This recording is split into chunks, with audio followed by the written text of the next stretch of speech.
Selamat malam, salam sejahtera. Adakah Jolo sudah ditangkap?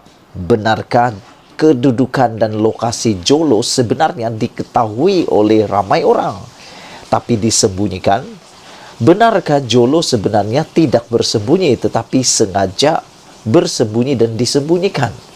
Semua ini timbul, persoalan ini timbul susulan daripada cubaan Jolo untuk berunding dengan Malaysia dengan menawarkan RM1,5 bilion supaya pertuduhan kesnya diselesaikan.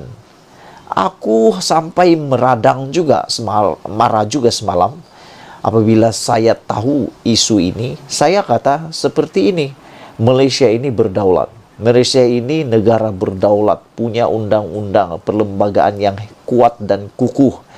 Kenapa kita harus tunduk kepada Jolo dengan hanya RM1,5 bilion membayar maruah Malaysia yang telah tergadai oleh Jolo? Aku fikir Jolo patut pulang ke Malaysia, dan itulah sebabnya isu malam ini sangat sesuai untuk Anda yang mengetahui dan mengikuti isu ini, yaitu tawaran penyelesaian Jolo. Adakah pihak tahu Jolo di mana? Ulasan sepenuhnya.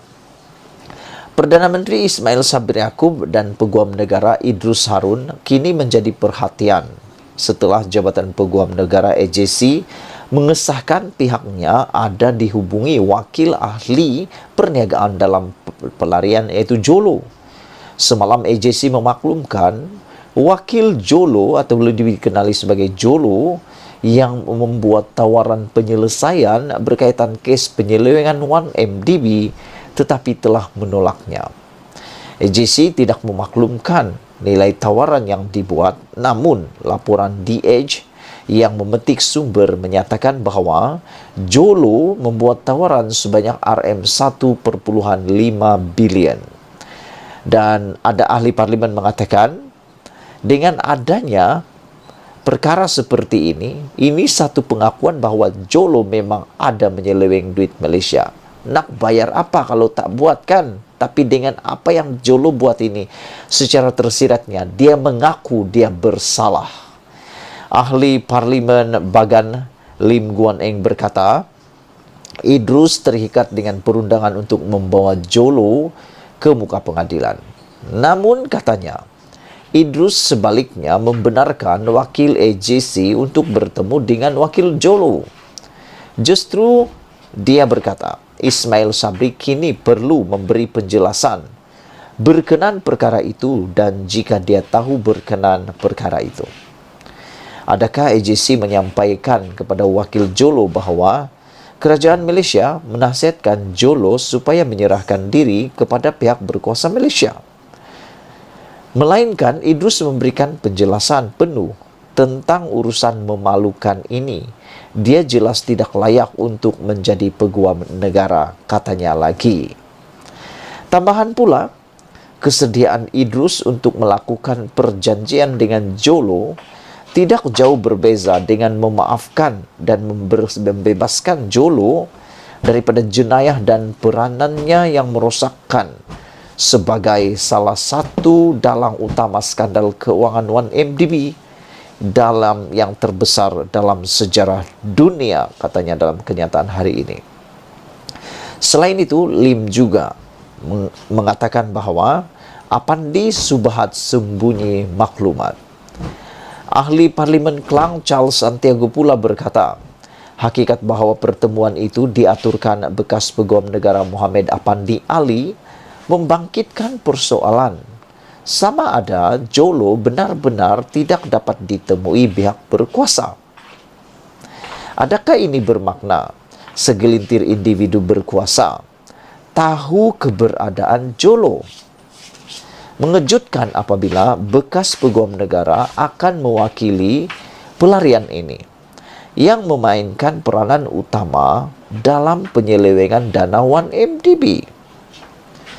Jika Apandi tahu di mana mencarinya, bukankah dia bersubahat menyembunyikan maklumat? Mengapa dia tidak disoal siasat? Soalnya dalam satu kenyataan hari ini.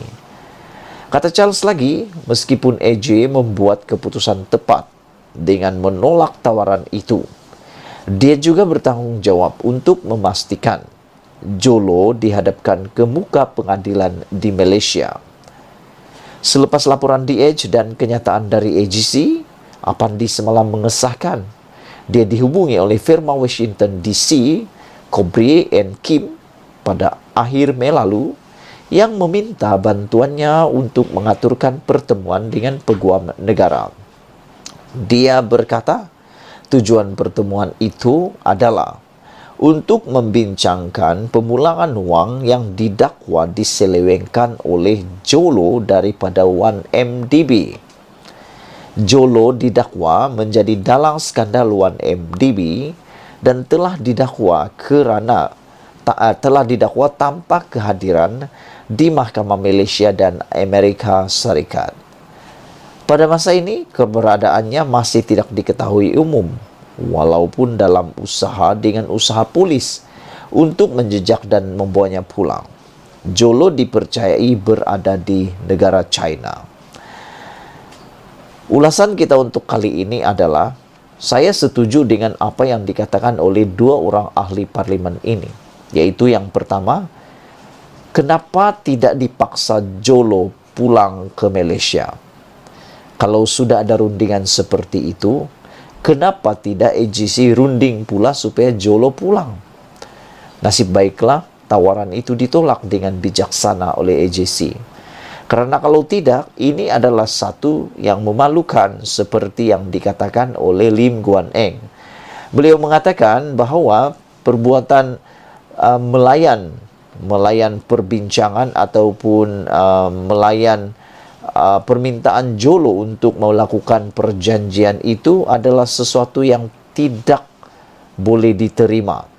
Kerana menurut Lim Guan Eng, kesediaan Idrus untuk melakukan perjanjian dengan Jolo tidak jauh berbeza dengan memaafkan dan membebaskan Jolo daripada jenayah dan peranannya merosakkan salah satu karena dia adalah salah satu dalang utama dalam skandal keuangan 1MDB terbesar dalam sejarah dunia.